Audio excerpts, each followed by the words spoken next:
اس رمضان کے اندر آپ نے نیکیوں کے کچھ ارادے کرنے ہیں، ان میں سے ایک نہایت چھوٹی نیکی کا آپ کے سامنے ایک ذکر کرنا ہے اور آپ سے وعدہ لینا ہے کہ میں اور آپ جب تک زندہ رہیں گے کوشش کریں گے کہ اس نیکی کو اپنا لیں، اور نیکی بڑی آسان ہے، آپ نے سنی ہوئی ہے، لیکن کئی مرتبہ ایسا ہوتا ہے کہ یاد دہانی کرانے سے اور ریپیٹ کرنے سے بندے کے دماغ میں دوبارہ بات آ جاتی ہے۔ اور وہ نیکی کیا ہے؟ نبی کریم صلی اللہ علیہ وسلم نے مسلمانوں کو یہ حکم دیا، اپنے آپ کو پاک، اپنے آپ کو صاف کرو، اپنے آپ کو طاہر کرو، اپنے آپ کو پاکیزہ کرو۔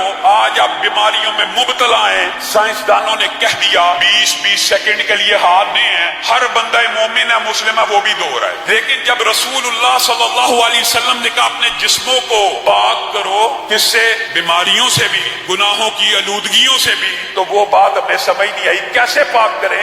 رسول اللہ صلی اللہ علیہ وسلم نے فرمایا اس طرح پاک کرو کہ جب نماز پڑھنے کا ارادہ ہو تب، یا نماز پڑھنے کا ارادہ نہیں بھی ہے تب بھی کیا کرنا ہے؟ بسم اللہ پڑھی اور وضو کرنا شروع کر دیا۔ یہ صرف وضو کرنے سے کیا ہوگا؟ رسول اللہ صلی اللہ علیہ وسلم نے فرمایا ہاتھ کا وضو کیا، ناخنوں تک کے گناہ معاف، چہرے پہ پانی ڈالا، آنکھ کی ساری خیانتیں، لبوں اور ہونٹوں کی، زبان کی ساری لرزشیں معاف ہو گئی، حتیٰ کہ جب پاؤں دھو لیے تو سر سے لے کے پاؤں تک انسان گناہوں سے پاک ہو گیا۔ یہ بتائیے کوئی بہت بڑا کام ہے؟ یہ تو بڑا معمولی سا کام ہے، لیکن نبی کریم صلی اللہ علیہ وسلم ارشاد فرماتے ہیں آج رات میں نے اللہ کو دیکھا اور اللہ کو رسول اللہ صلی اللہ علیہ وسلم نے خواب میں دیکھا۔ جو بندہ یہ کہتا ہے کہ جاگتی آنکھوں سے رسول اللہ صلی اللہ علیہ وسلم نے اللہ کو دیکھا، امی عائشہ فرماتی ہیں وہ بندہ جھوٹ بولتا ہے۔ رسول اللہ نے اللہ کو دیکھا خواب میں، اللہ نے پوچھا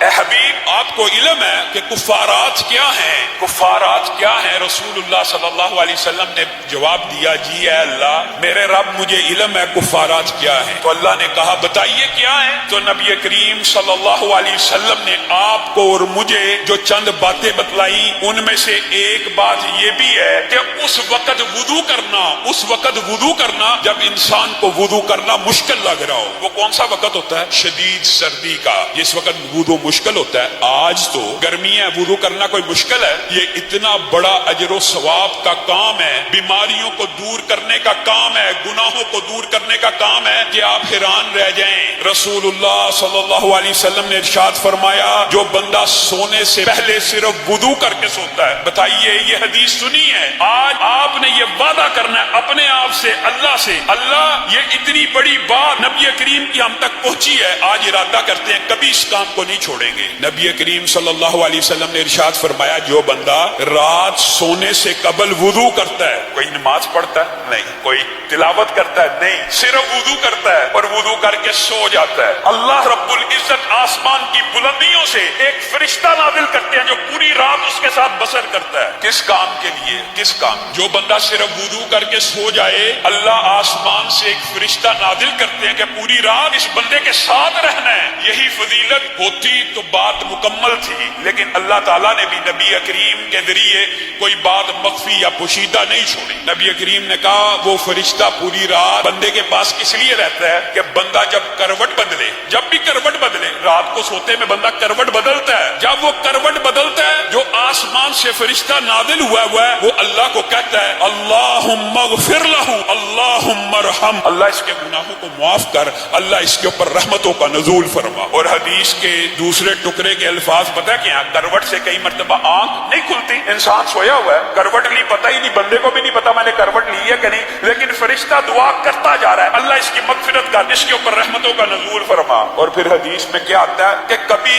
ایسا بھی ہوتا ہے کہ بندے کی آنکھ کھل جاتی ہے، سوتے میں اچانک آنکھ کھل گئی، جیسے ہی آنکھ کھلی کروٹ نہ بھی لی ہو فرشتہ دعا شروع کر دیتا ہے اللہ اس نے وضو کر کے، بتائیے رسول اللہ صلی اللہ علیہ وسلم کو، آپ کو، اب بتائیے صرف وضو کرنا اس کا اجر و ثواب کیوں ہے؟ آپ نے یہ بات نوٹ کیا کیوں ہے؟ کیونکہ میں نے اور آپ نے اس نیت سے وضو کیا ہے کہ ہمارے نبی نے حکم دیا، بس کوئی لاجک نہیں، کوئی منطق نہیں، کوئی فلسفہ نہیں، جو رسول اللہ کہہ دے وہ بطور بطور علت ہمیں علم ہو جائے تو ٹھیک ہے، پتہ چل جائے کہ اس کی حکمتیں کیا ہیں، اور حکمتیں بھی محدثین نے بیان کر دی ہیں کہ بیماریوں سے دور کرنے والا، گناہوں سے دور کرنے والا، صرف آنکھ کھلی ہے فرشتہ دعا کر رہا ہے، اسی پر بات بس ہو جاتی ہے اور بات مکمل ہے۔ لیکن نبی کریم صلی اللہ علیہ وسلم نے اس سے بھی ایک عظیم بات کی ہے۔ بندہ سویا ہوا ہے، وضو کر کے سویا ہے، آپ لوگ اکثر پوچھتے ہیں ہماری دعائیں قبول نہیں ہوتی، ہماری دعائیں فوری نہیں سنی جاتی۔ ایک آسان ترین کلیہ،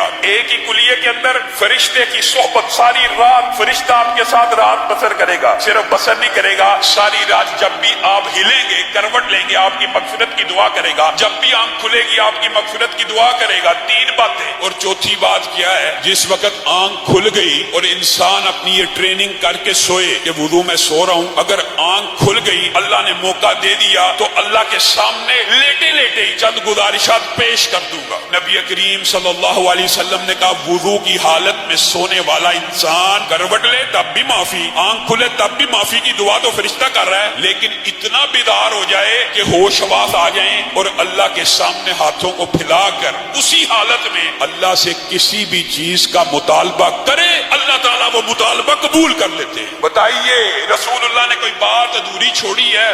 رسول اللہ کہہ رہے ہیں کہ وہ مطالبہ پورا ہو جاتا ہے۔ رسول اللہ سے زیادہ سچی بات کسی کی ہو سکتی ہے؟ کون ہے جو کہتا ہے میری دعا نہیں قبول ہوتی؟ آج ہی ارادہ کرے وضو کر کے سوؤں گا، 2-3-4 دن کے بعد ایسی رحمتوں کا نزول ہوگا، تیسرے چوتھے دن آپ خود اندازہ کر لیجئے، تجربہ کر لینا، آج سے ہر روز رات سونے سے قبل یا سحری کرنے کے بعد جب سونا وضو کر کے سو جائیں، اللہ کی قسم کھا کے کہتا ہوں صرف 3 یا 4 راتوں کے بعد آپ کی آنکھ کھلا کرے گی اور اللہ تعالیٰ آپ کو موقع دے گا کہ اپنے رب سے کچھ مانگ لو، اور جو